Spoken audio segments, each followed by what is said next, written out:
last week we were going through, as we were doing our update last week, the federal budget actually commenced, and there were, as you'd expect, quite a few things that came out of it. So can you share, for those that weren't updated, what came out of the budget last week? And in your opinion, was it a positive or negative outcome? Yeah, there was a shitload of little stuff in the budget that even I didn't think would be buried in there.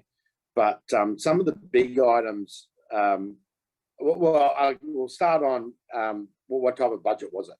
Pretty much, if you're a do-nothing person, the budget was good for you. If you're a contributor to the country and to society, there was nothing in it for you. There's nothing in it for the middle class.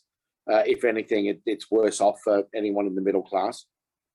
And all the numbers in the budget, the best that they'll ever get was on budget night, because every day after that, they're basically a ticking time bomb.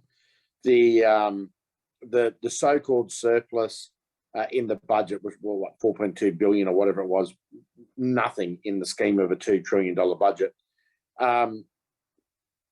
Basically would have been eroded by Thursday morning. So, you know, there's no surplus anymore. If there is, it's because of the iron ore, coal, resources sector that this budget demonises. But pretty much it's on a downward trajectory, and even the budget says it's on a downward trajectory, that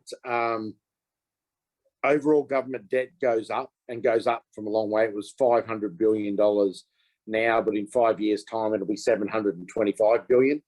So, you know, 50% more in 5 years, considering it actually took to get from 0 to 500 billion, it took 12 years, right? So in 5 years, they're going to add another 50%. So it's just ridiculous. There is no structural reform in the budget whatsoever, which is what's actually needed for the country, especially for the country to prosper. If the country is going to go nowhere and be nothing, well, this is a great budget for that. The other thing that the budget, and this is what the budget says, the budget papers actually say 140,000 people in Australia will lose their jobs over the next 12 months as unemployment goes from 3 to 4.5%. So that's a 50% increase in the amount of people who are going to be out of work. That number is actually going to be higher because we'll have more automation brought into manufacturing, we'll have more outsourcing done, and other bits and pieces. But it'll be covered up by the 715,000 people that are going to be brought in this year and next year. So, and over the next 5 years, it's 1.5 million people. So 140,000 people are going to lose their jobs, 715,000 people are going to come into the country. If you work on 20% of those 715,000 won't find jobs or have jobs or be able to support themselves, that's another 140, 150,000 people out of work. So basically you take your 140,000, they're going to lose their jobs, add another 140,000 to it. So you got 280,000 extra people on Social Security. And Social Security now, by a long way, which includes pensions and all the rest of it, are the largest part of the Australian budget by far. I think it's double the next biggest one, which is health. So that's just ridiculously large. So that means there's going to be pressure on housing in a big way, massive pressure on housing coming, and there was nothing in this budget to back up Labor's 1 million homes from their October budget. The only way we can reach 1 million homes is by miracle. All the crap that they're talking about with homes and affordability of housing and all this sort of stuff, the federal government can't do anything about it. That's a council That's really a council issue and then leveraged on state issue. So I think that's why it wasn't mentioned in the budget, is because Labor know that they can't do anything to fix the housing crisis. So all the crap that they're talking about with housing and all that sort of stuff, unless they're going to get the Greenie councils and the Greenie state governments on board to release land, allow denser inner urban areas, allow quicker processing times of development applications, to get rid of the NIMBYs, that protest everything. There is no way that you can fix housing. So expect tent cities to pop up and all that everywhere. I'm still dumbfounded when I've been driving up and down the highway between Townsville and basically Townsville and Melbourne, that the amount of caravan cities that I've never ever seen before, that have popped up in council and government car parking sites on the side of the road. It is just phenomenal, the amount of caravans that are just calling these places home, and they're staying there for 3 and 4 nights and moving on. Some of them, when you look at them, you go, they've been here for a couple of weeks because of the way that it's set up. So it's really interesting to see that the budget basically just makes everything worse. The other thing that comes out of this is pretty much you're in for higher taxes. Well, way higher taxes. The only way that they can fill and hope to fill any of the shortfall is taxing everyone high. And so if you're earning a wage as a job earner, expect to be taking home less and less, purely and simply because of bracket creep. So they haven't increased that, but they are going to increase taxes through the budgets and everything. They'll get rid of the stage 3 tax cuts. That they said they won't do it this term, but straight away next term, this budget already sets that up, that they'll get rid of the stage 3 tax cuts for people. They're going to meddle with your super more. They'll come after self-managed super funds more. Expect all the bits and pieces about taxing self-managed super funds to get through. They'll be taxed at 30%, if not higher.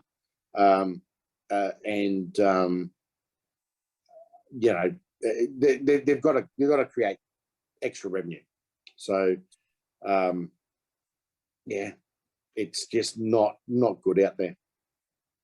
Yeah, there were a lot of things that came out of it for sure. Just listening to you and listening to all those stats are definitely worrying. And interestingly enough, I think we're not the only ones who feel that way, because Petith, who was the leader of the Liberal Party, actually replied to the budget, just giving his comments on it, giving his thoughts on what they came up with, and even said something that inflation is caused by the Labor government. So that was just one of his statements. I know he said quite a few other lines to go with it, because as we just heard with all the data, it can be concerning. So can you share a little bit about what Petith Dutton actually, what he said in his speech and how he views the budget?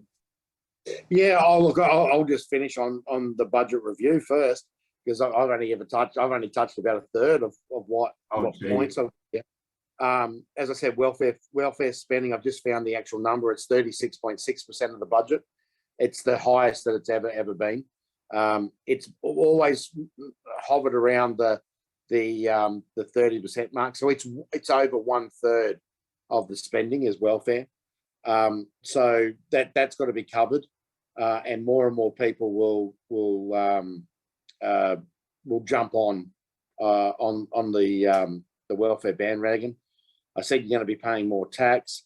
You're not going to be better off if, as I said, if you're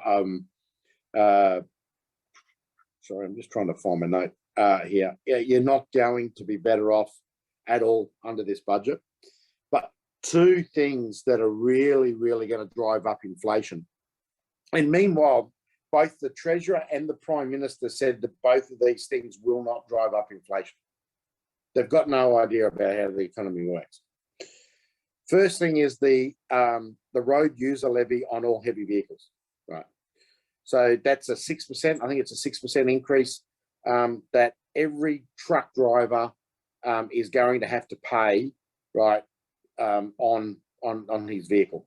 So everything's got to go up by 10% to cover the 6%, right? Because you can't just say that it's going to increase by 6%. It's not. You got 6%, then you got the administration time, and then you've got the loss of income and all that. So prices have to go up by 10% to cover basically a 6% rise, if not higher. Some economists and that say if there's a 6% tax increase, you've got to double the increase to actually cover that cost. And so that's probably fair. If it's a 6% increase, it's a 12% increase in the cost that you've got to pass on. The other stupid one is we're going to tax farmers who export product overseas an extra 8% levy to sell goods overseas for the biosecurity input. Now, they're going to raise the biosecurity tax on imports, but all we're doing is making our agricultural exports more expensive, so less likely to be purchased from us, so they'll go to cheaper places. And if anyone thinks that there isn't alternatives out there to Australia for our product, right, you're fucking dreaming. Absolutely dreaming. There is some major grain growing and agricultural areas in Turkmenistan, in Kazakhstan, in Kyrgyzstan, in all those Stan regions that are just waiting to be developed. I know of today there is Australian farmers, right? One of them's a business partner of mine, who are heading up there into the Stan areas to get hold of, hundreds of thousands of acres of land to start growing crops and raising cattle and grazing sheep and that, because it's cheaper and easier than doing it here. Right. So if the government thinks that, the milking cow of the resources and agriculture sector is going to last forever, they're fucking dreaming. Right. And this is the problem when you put a government in, and the Liberals aren't any better, because none of the Liberals know how to fucking grow a seedling or, have done anything like that. Even the Nationals now, most of them are fucking, pit street farmers. They haven't been on the farm for ages, or if it is, it's a little hobby farm. So they're this stupid tax is just going to make everything more expensive. And once again, it's going to drive industry away from Australia. It's going to absolutely close down industries, which is just going to have a massive flow-on effect. One of the other taxes that they snuck through was the Leave Australia tax. Pretty much every time you go through an airport now, the departure levy has gone up through the roof. I think it's gone up another $60. So I think that now brings it to $140. So every time you leave, so it's going to be buried in the international ticket. So it means the international ticket's going to go up, and so on and so forth, which actually means, GST goes up, your credit card fees go up, all those extra things that go up. So instead of it just being an extra $60 buried in the ticket, it actually works out another $100, that's going to go onto a ticket to get out of the country. So these are all just stupid things. Passports went up, everything went up, but they said, "Oh no, we're going to give you, money on your electricity bill." The money they're going to give you on the electricity bill, I think on Thursday last week, everyone's electricity bill went up anyway, purely and simply, the week before, when they shut down Liddell Power Station. The price of electricity that night went up 28%.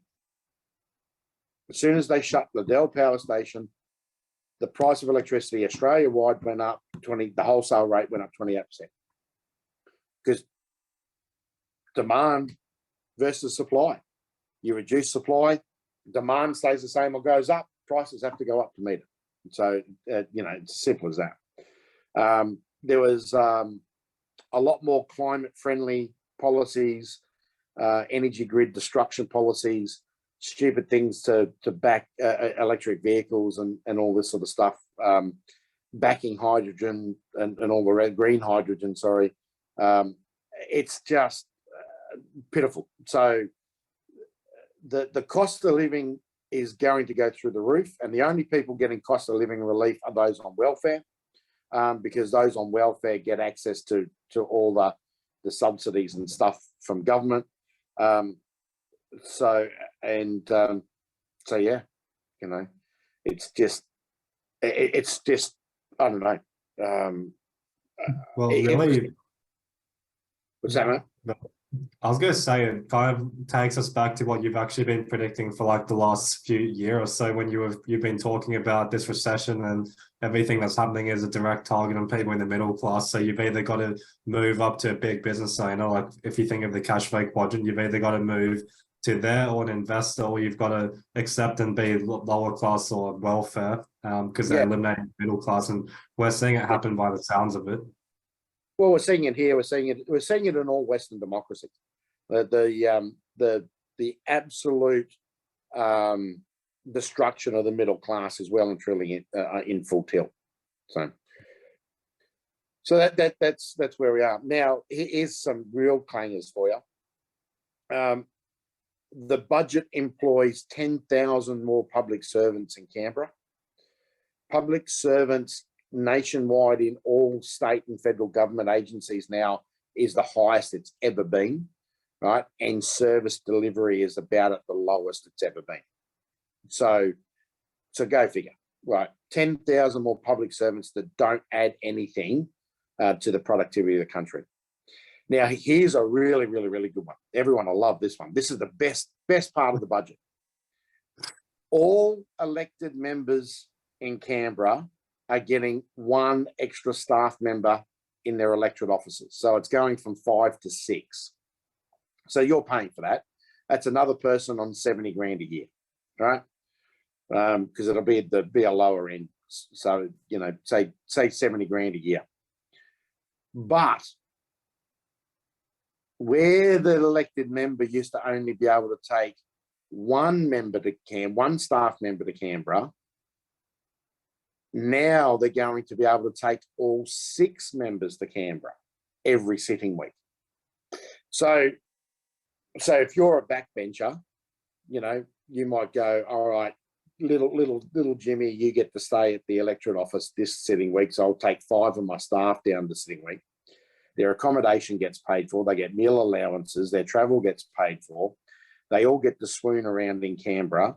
They all basically line up whether they're going to go into the lobbying industry, the union industry, you know, work out where they're going to get their next gig from after being in an electorate office. And you're paying for it all. So not only do they get an extra staff member at 70 grand plus all the add-ons, they get all the travel for sitting weeks, and I forget how many sitting weeks there is in that. Say it's 20 sitting weeks a year. You've got 275 MPs and senators all taking staff members down there. The bill for a sitting week will go through the absolute roof. Now, mind you, some of the members in Canberra and all that sort of stuff, they'll have to have bigger offices, so there'll have to be renovations on Parliament House. And, you know, it's just mind-numbing. They preach cost of living and we've got to reduce spending and all that sort of stuff. But then they stuff in the bottom part of the bill extra money from themselves. During COVID and up until now, every year, or if not twice a year, all MPs have had pay rises, 2 and 3%. Staffers have had pay rises, and these are all people that are on the, you know, that you're paying for. That's coming out of your taxes that you're paying for. So man, that these guys are so out of touch with how the real world actually works. It's just not funny. So Can you see many people deciding, because you just mentioned you had friends that were moving to I can't remember the country name, but can you see a lot of other people making that decision to leave Australia with all these new laws passing, because it's certainly not going to end here? Oh, 100%. 100%. 100%. You know, I'd probably, out of my network, I would say there's 60% of them are all investigating overseas opportunities. All, you know. And that's been the case for Australia for a long, long time. That and it also comes back to Australia's, you know, we're 1.2% of the world's GDP, right? It means that there's 98% of the world's GDP out there, you know, which is, you know, was $60 trillion. You know, we're $2 trillion. We're a $2 trillion economy in a $60 trillion world. Actually, it's more than that. I think it might be closer to 100 trillion now. So it's just the grass. Some people say, "Oh, the grass is always greener on the other side." Well, in this case, yes, it is. But on the other side, is there good money? Sorry, my printer's making a funny noise. Is there good money that can be made in Australia? 100%. Can you do it being small? No, you've got to get big. You've got to be, you know, 20 million revenue turnover sort of plus. If you're not sort of that size, it's hard. But once you get there, it becomes a bit easier, and then things start to open up for you. So yeah, it's just, yeah, there is opportunities here, but you got to get big to do it. Yeah, for sure. Is there any other points that came out of the budget, or does that summarize it? They're the only ones. I think by the time I wrote all those down and got to that, I sort of got to the point of, you know, I'm not going to go through this anymore because it's just depressing. And this is the problem, is the rhetoric. Everyone out there only ever sees the headlines in the newspaper or the rhetoric put out by the politicians. They don't actually read any of the documents, right?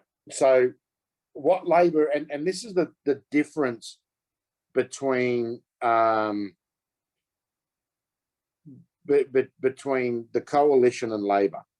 Labor always follow through on what their policy position always is, right? Anthony Albanese is following through on his socialist agenda. He's a member of the Communist Party, right? He's a member of the Communist right, the socialist right of the socialist left of the Labor Party. He may look and say that he's a moderate, but everything that he is doing and every policy that he is putting out is all about the socialist agenda that he's been, you know, preaching for years and years and years. And the problem is, we don't have a politician problem in this country, as I keep saying. We've got a voter problem, right? 99% of all voters out there are fucking dumb. It's as simple as that. Because no one looks and understands how our political system works. No one looks at what the actual proper positions of these parties are. They just go on the headlines. So this is why we've got to stop compulsory voting in this country. You stop compulsory voting, I reckon you'd have a 30% turnout for elections. That's it. That's how much people wouldn't give a toss about voting in this country. You know, at the moment, we've got high, I think it sits around 92% turnout when of people on the electoral. But I reckon if it went to non-compulsory, 30% tops. Worse in places like the US, right? Where the US has, I think the US has got about a 45, 46% turnout. Some of the non-compulsory places in Europe are in that mid-40s as well. So it will just, it will change things. Stop compulsory voting and make it first past the post. You'll break the the duopoly of Labor Liberal straight away. So, yeah. So and you'd probably get smarter. You'd probably get smarter voters too, because the people that would choose to vote, you think at least some of them would have an idea of what they were doing. Some would. I'd still 80-20 it. I'd still say 80% of those that would vote would still have pretty much no idea why they're voting, versus the 20% that do. Yeah. So there's very few people that are actually politically aware in this country. I would say out of the 26 million people that are in Australia, there's probably 20. There is absolutely hardly any that are very politically aware. You know, even in my circle of business people that you think would be politically aware, half of them go, "Oh, can't be fucked. I just want to do my job." So We just had a question from Aiden. What about vote rigging? Won't that eat into the 30%? Look, Australia doesn't have a lot of vote rigging. Like, and it's the one good thing that Australia is the Australian system is, because of how archaic, or not archaic, simple, because of how basic it is, and that the way that they've increased and made it the electronic roll, we have very, very little vote rigging in this country. It's actually hard to do. It's not like in the US and that sort of stuff where you can really stuff ballot boxes and all that. The other thing you got to remember is a lot of seats, postal votes never ever get counted, because the way that the counting happens, people get to enough that the number of postal votes will make no difference, right? So and I forget what the number is, but it's quite a large percentage of seats in Australia, both at state and federal level. Postal votes never get counted, or hardly ever get counted. More postal votes in the inner cities and regional the urban fringe and regional areas. But those seats are getting so big now that they really don't have a major effect on the vote, because what used to be 2 seats in the country is now 1 seat. So, you know, it doesn't have a large effect on the overall vote when you're doing it by seats.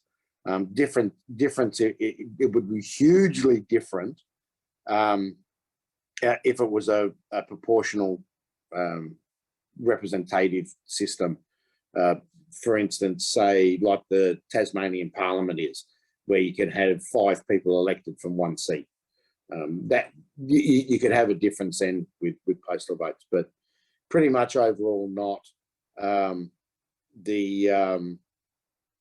good changes that have happened to the Australian electoral system over the last few years, and this is how I had to laugh at the US when the US said that our system was, you know, not fit for purpose. You know, Jesus, how can you have the American system is not fit for purpose when you got 48 states, or 48 different states in the lower US that all have different voting rules. You know, at least we've got unified voting rules across the country at a federal election, and so yeah, that's so that's where we're at now. So where are we now? Oh, Dutton. I suppose we're up to Dutton. Yep, Peter Dutton. So it will be interesting to get your thoughts on this, but just to recap what I was mentioning for those that turned up late, pretty much we just covered the federal budget review. There were quite a few interesting points come out of that, so all of that will be on YouTube if you missed it.